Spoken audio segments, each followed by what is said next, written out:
मैत्रिणींनो, कशा आहात? मजेत ना? आज खूप दिवसातून आपला ब्लॉग येतोय आणि त्याचं येण्याचं कारण पण खूप स्पेशल आहे. कारण माझ्या मोठ्या मुलाचा आज बर्थडे आणि त्याचं सेलिब्रेशन आहे. ब्लॉग काही मी सकाळी स्टार्ट केला नाही, आता वाजले 4. तर आता म्हटलं मी ब्लॉग स्टार्ट करते आणि तुमच्यासोबत शेअर करते की कसा झाला बर्थडे. तर चला, ब्लॉग पूर्ण बघा आणि आवडल्यास लाईक आणि शेअर करायला विसरू नका. 4 वाजले म्हणजे सगळ्यात अगोदर आपण चहा घेऊ आणि नंतर आज स्पेशल काही जास्त नाही आहे, फक्त पावभाजी बनवायची आपल्याला. कारण त्याला पावभाजी खूप दिवसातून खायची होती. म्हटलं चला पावभाजीच बनवू आणि घरातल्या घरातच आपलं सेलिब्रेशन आहे. तर चला बघू.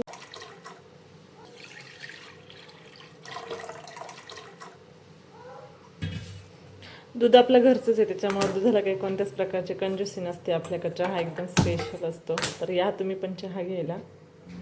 ब्लॉग मी पूर्ण शूट करून ठेवला होता तेव्हा, आणि नंतर मी एडिट करायचा किंवा यूट्यूबला टाकायचा हा विचारच मी केला नाही. कारण मला सही किती त्रास देत होती हे मलाच माहिती. हा गेला याच्यात गवती चहा. आणि तुम्हाला कोणत्या फ्लेवरचा चहा आवडतो ते मला कमेंट करून नक्की सांगा.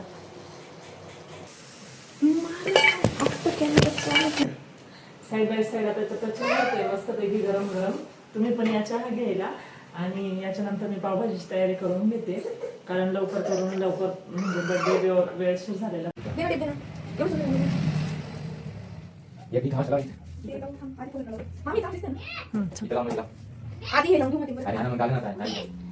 हे मामा भाची दोघांना मस्तपैकी त्यांनी डेकोरेशन केलं होतं. त्यात मध्ये मध्ये मी जाऊन शूट करून त्यांना त्रास देत होती.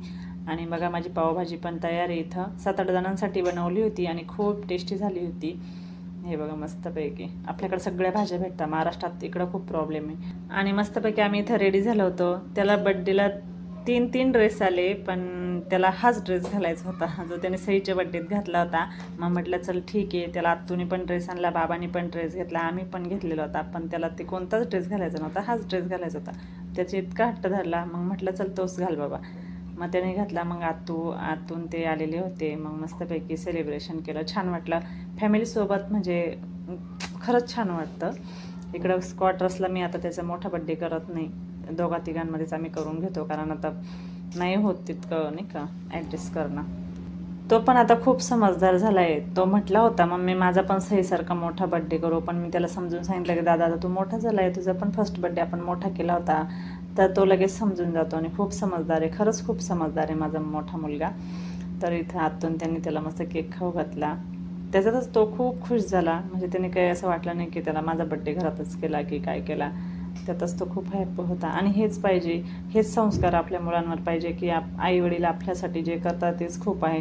नाहीतर आजकाल मुलं इतकं हट्टी झाले की त्या हट्टापोटी ते आईवडिलांना कसंही झुकवायला लावता आणि काहीही करता.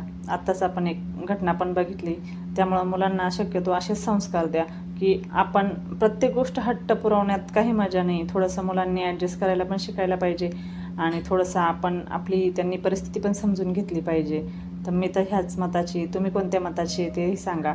आणि प्रत्येक गोष्ट हट्ट पुरवणं हेच म्हणजे आई वडील खूप प्रेम करतात असं काही नसतं.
तर अशाच नवनवीन व्हिडिओसाठी आपल्या चॅनलला सबस्क्राईब करायला विसरू नका.